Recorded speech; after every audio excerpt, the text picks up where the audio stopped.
Au matin du 30 avril 1994, Carlos Moreno, un homme d'entretien, va sortir de son lieu de travail à Madrid. Il attendra son bus, mais à ce moment-là, deux étudiants vont passer et vont lui infliger 35 coups de couteau. La raison de ce meurtre va surprendre une partie des enquêteurs. En effet, ces deux jeunes avaient commis ce meurtre tout simplement pour obéir à des règles d'un jeu de rôle. Pour tout savoir sur la triste histoire de Carlos Moreno et de ses agresseurs Javier Rosato et Félix Martinez, lançons-nous maintenant dans la vidéo.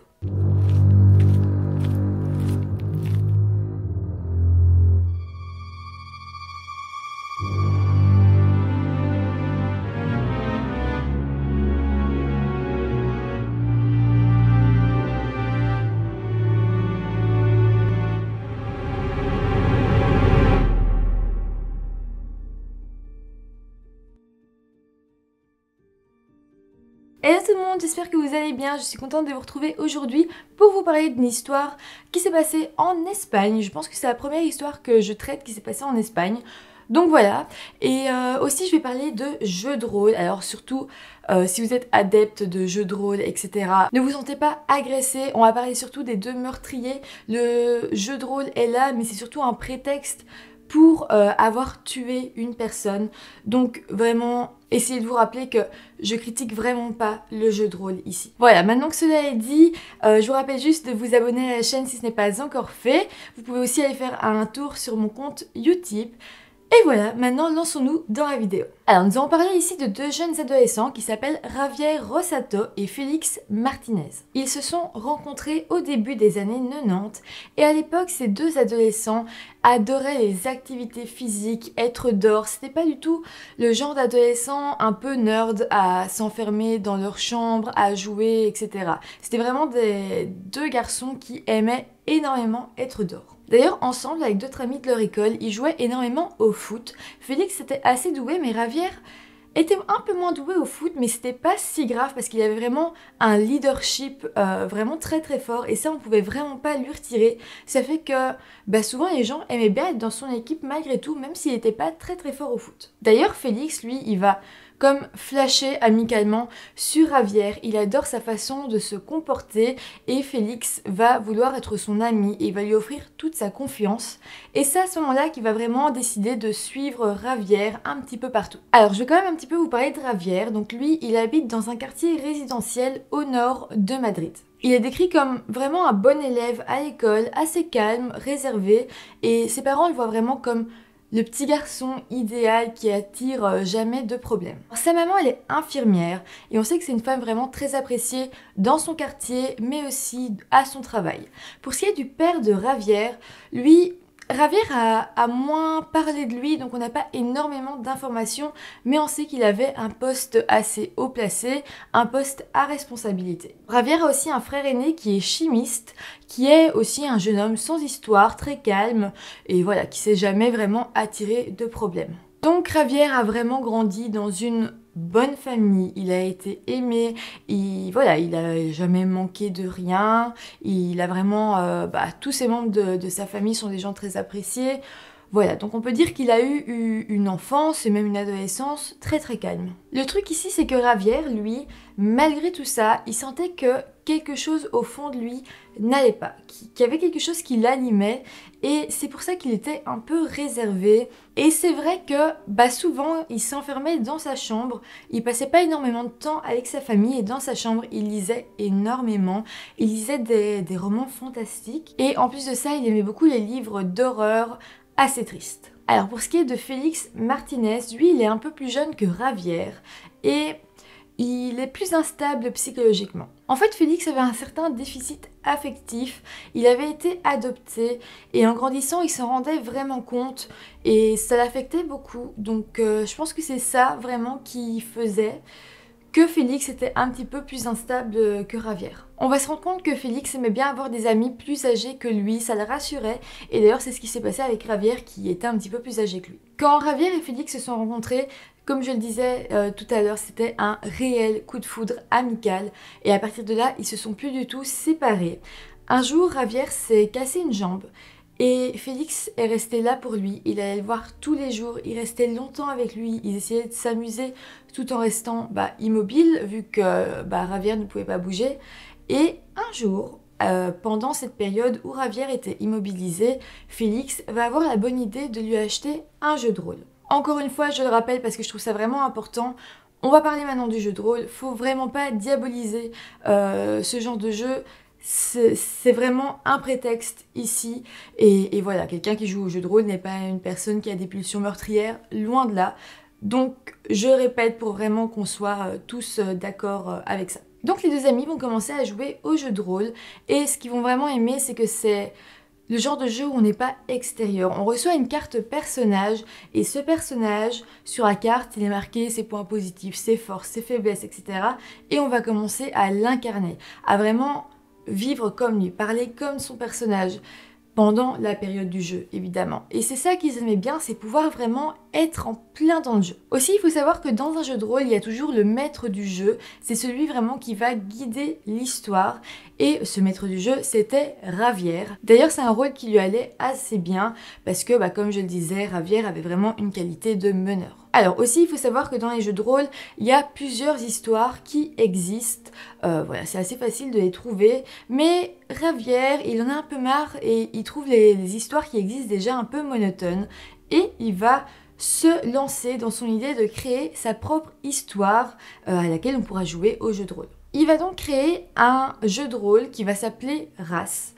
Et ça va être un jeu vraiment très limite. Et chaque personnage va plutôt incarner des valeurs. En fait, on va pas vraiment jouer une personne en particulier, on va plus jouer une personnalité, une valeur, ouais c'est ça, donc le bien, le mal, la tentation, la jalousie, c'est un peu ce genre de choses. Aussi, quelque chose de très malsain dans ce jeu, c'est que Javier va décider que l'humanité va être divisée en 46 types différents, et parmi ces 46 types, il y a 2 types qu'il faudra éliminer au cours du jeu. Ces 2 types de personnes à éliminer seront les sous-êtres et les pauvres types.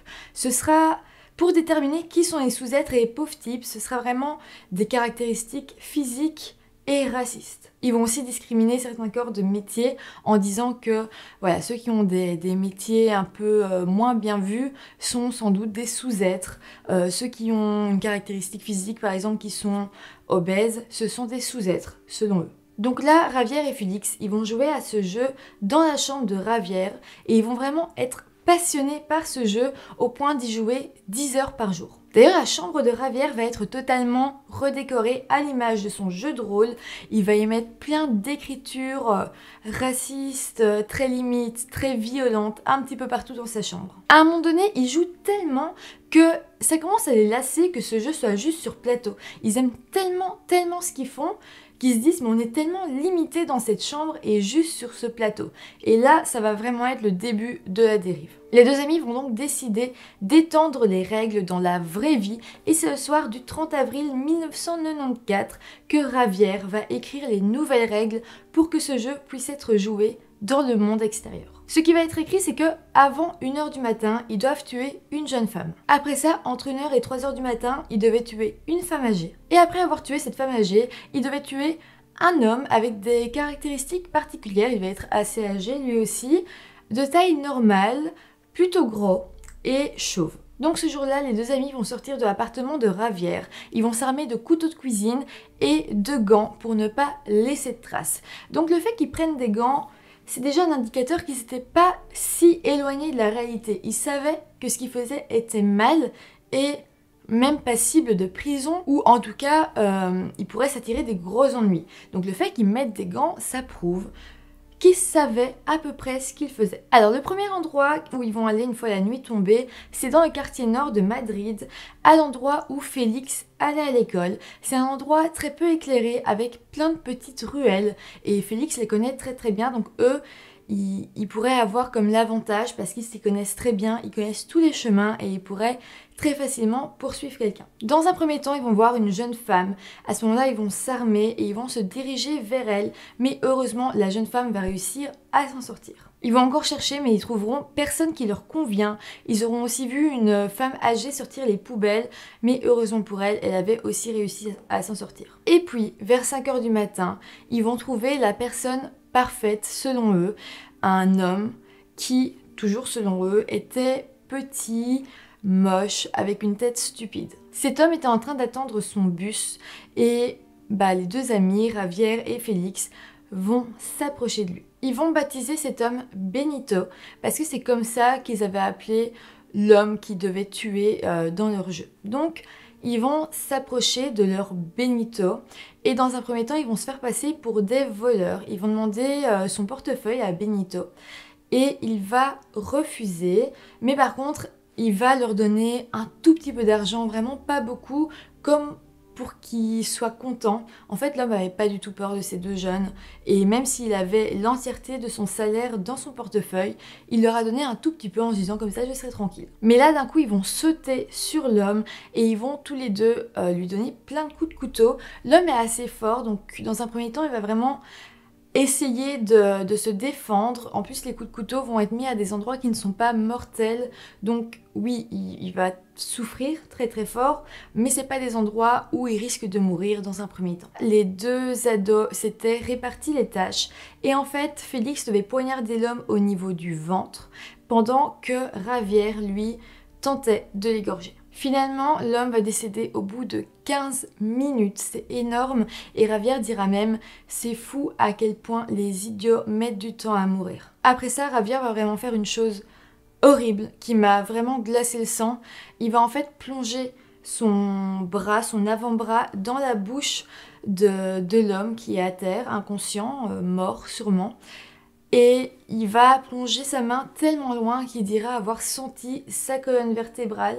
Ensuite, il va poigner dans ce qu'il sent et il va ressortir ses entrailles par sa bouche. Ce qui est vraiment horrible, c'est qu'après, les deux adolescents vont juste être contents d'avoir gagné leur partie et ils vont retourner chez Javier pour écrire les règles d'une nouvelle partie à jouer dans le monde réel. Quelques heures plus tard, c'est un chauffeur de bus qui prenait sa pause et qui fumait une cigarette en se baladant qui va retrouver le corps de l'homme par terre et qui va être extrêmement choqué de la scène. La police va être contactée et très rapidement on va pouvoir identifier l'homme qui s'appelle Carlos Moreno. Il a 50 ans et il est agent d'entretien à Madrid.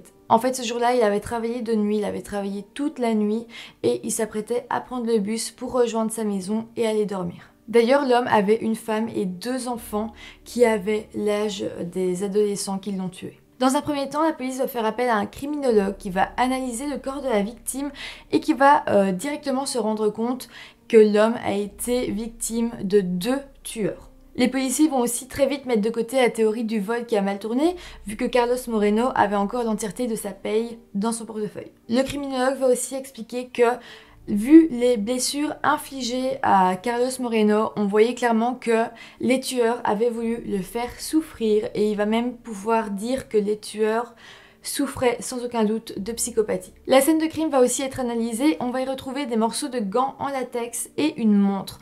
Mais malheureusement la police ne saura pas faire grand chose à partir de ça et à ce moment-là on va vraiment compter sur les médias qui vont médiatiser un maximum cette affaire. Tout le monde va en entendre parler à Madrid et même autour, quasiment dans toute l'Espagne. Ça va faire vraiment un grand bruit et le but c'est que quelqu'un puisse parler, quelqu'un qui aurait vu quelque chose ou même que voilà les tueurs se sentent mal et aillent se dénoncer. On a vraiment tout misé sur la médiatisation de cette affaire. Et c'est ce qui va arriver en fait. Javier et Félix avaient voulu refaire une nouvelle partie de leur jeu de rôle et ils avaient convié des amis à eux. Ces amis, ils n'étaient pas du tout au courant de ce qui se passait. Ils étaient là pour jouer à un jeu de rôle, ils n'avaient pas plus d'idées que ça. Et en fait, pendant qu'ils jouaient à leur jeu de rôle sur plateau, cette fois, il y avait la télé qui était allumée et à la télé, on parlait du meurtre de Carlos Moreno. En fait, les journalistes expliquaient le meurtre, ils donnaient des détails et Javier, il entendait tout ça et il entendait les journalistes dire des choses fausses ou justement ne pas dire certaines choses et ça l'énervait.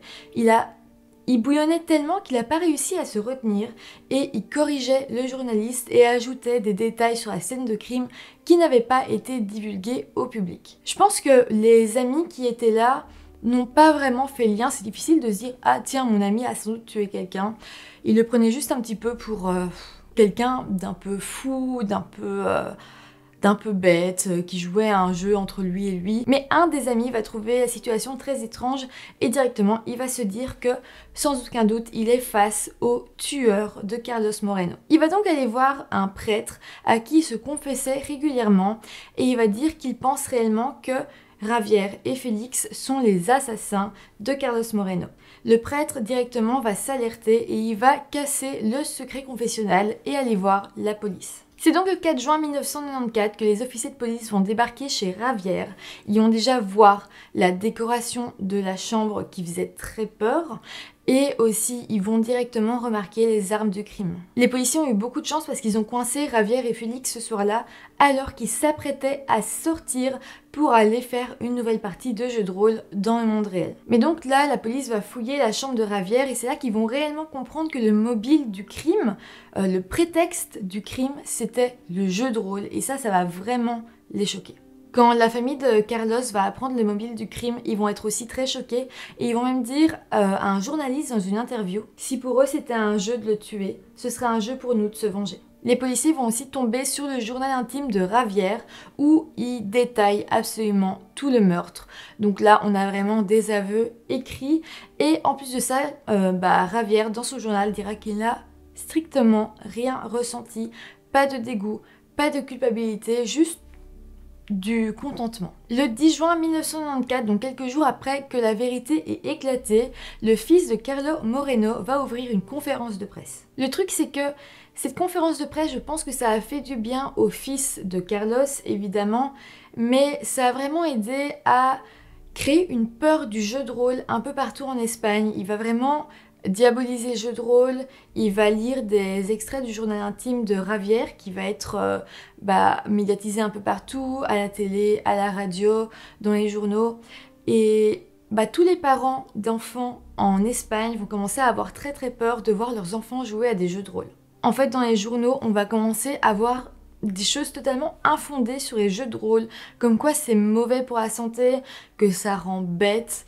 C'était vraiment bizarre, tout le monde a commencé à critiquer énormément le jeu de rôle comme si c'était la seule raison qui avait poussé ces adolescents à tuer quelqu'un. Heureusement, il va quand même y avoir des manifestations qui vont se créer pour lutter contre cette peur du jeu de rôle et diront qu'il faut pas faire d'amalgame entre le crime et le jeu de rôle. D'ailleurs, après cette manifestation, la famille de Carlos dira tout de même à la presse que non, ce n'est pas le jeu de rôle qui a tué leur père, qui a tué leur mari, c'est ces deux adolescents un petit peu dérangés. Finalement, en février 1997, le procès va s'ouvrir et ce qui va vraiment choquer tout le monde, c'est que Javier, il va pas du tout s'excuser, il va montrer aucun remords et jusqu'à la fin du procès, il va attendre le moment où on va enfin comprendre son geste. Pour ce qui est de Félix, lui, il n'a pas beaucoup parlé, mais il semblait vraiment être lucide, comprendre la situation. Et oui, c'est vrai qu'il parlait pas, mais on comprenait dans son regard qu'il s'en voulait réellement. Alors à ce moment-là, un des psychiatres qui a observé Javier va dire que selon lui, Javier souffrait d'un trouble dissociatif de l'identité. Selon lui, Javier avait 43 personnalités qui cohabitaient dans sa tête. Et dans ces 43 personnalités, c'était comme lui aurait créé son jeu de rôle, chacun était une valeur, chacun avait sa propre identité, comme fonctionne un jeu de rôle en fait. Je veux juste aussi préciser que les TDI, troubles dissociatifs de l'identité, sont pas des troubles qui ne créent que des tueurs, heureusement d'ailleurs, mais voilà, ici c'est une possibilité, on n'est pas sûr à 100% qu'ils souffraient d'un TDI, mais c'est une possibilité. D'ailleurs sur YouTube, il y a vraiment beaucoup de personnes qui souffrent d'un TDI, qui font des vidéos, et vous pouvez voir que c'est des personnes très bien, qui ne vont jamais tuer personne. Donc voilà, juste ne vous dites pas que les personnes qui souffrent de ce genre de troubles sont directement des personnes méchantes ou dangereuses, ce n'est pas le cas. Mais si Javier souffrait effectivement de ce trouble, il fait partie de ces gens qui, voilà, avait aussi peut-être un trouble de psychopathie derrière. Bon, dans tous les cas, l'avocat de la défense va un petit peu rejeter ce diagnostic en se disant que si le psychiatre dit ça, ça veut dire que Javier n'est pas totalement responsable de son acte. Or, selon les jurés, selon l'avocat de la défense, selon l'avocat général, Javier avait tout de même l'air totalement responsable de son acte. Et à ce moment-là, on va commencer a critiqué un petit peu le psychiatre qui avait fait ce diagnostic en disant que peut-être il s'était laissé manipuler par Javier, qui, c'est vrai, était un très bon manipulateur. Au final, on ne saura jamais si Javier était réellement malade ou non. Certains vont penser que oui, certains vont penser que Javier avait tout simplement manipulé le psychiatre. Donc ça reste vraiment une question en suspens. Malgré tout, à la fin du procès, on se dira que malade ou non, Javier savait faire la différence entre le bien et le mal. Et donc, à ce moment-là, il a écopé de 42 ans de prison. On enverra Javier en prison et on se dira que ce sera les médecins de la prison qui s'occuperont de son cas. Pour ce qui est de Félix, lui, il va écoper de 17 années de prison.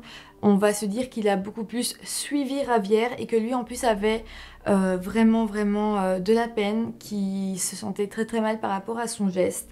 On se disait que, voilà, ce jeune adolescent pouvait encore se rattraper dans sa vie et c'était presque sûr qu'il ne recommencerait pas vu à quel point il avait l'air traumatisé de son geste. Par contre, une chose qui va être vraiment folle, et là encore, vous pouvez mettre ça sur le compte de la maladie ou juste sur le compte de vouloir provoquer un petit peu, mais Javier va demander à pouvoir emporter son jeu de rôle en prison.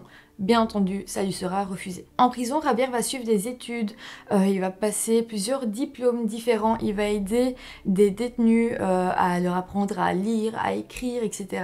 Il va refuser de prendre ses médicaments quand on lui donnera des médicaments pour soigner une maladie mentale, il dira qu'il n'est pas malade et il ne se soignera donc jamais. Finalement, le 28 octobre 2006, Javier va demander pour pouvoir sortir de prison les week-ends, parfois et quelques heures par jour, et la justice va accepter. Javier va même écrire une lettre à la famille de Carlos Moreno pour s'excuser, mais beaucoup diront que cette lettre n'avait pas l'air sincère du tout.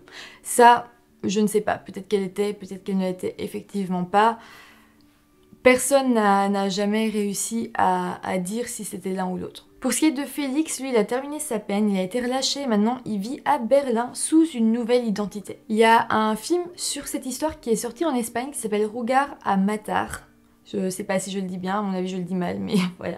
Qui est un téléfilm sur cette histoire, et d'ailleurs quand il a été diffusé à la télé, ça a vraiment battu des records parce que plein de gens étaient là à le regarder. Et voilà, ça a vraiment beaucoup marqué l'Espagne et ce film a eu un énorme succès par la suite. Voilà, c'est comme ça que se termine cette histoire vraiment très sordide selon moi. J'espère que la vidéo vous a intéressé, si c'est le cas n'hésitez pas à mettre un petit pouce en l'air, ça fait toujours plaisir. Dites-moi aussi en commentaire ce que vous avez pensé de l'histoire. Et sinon, moi je vous retrouve très bientôt pour une nouvelle vidéo. Bye!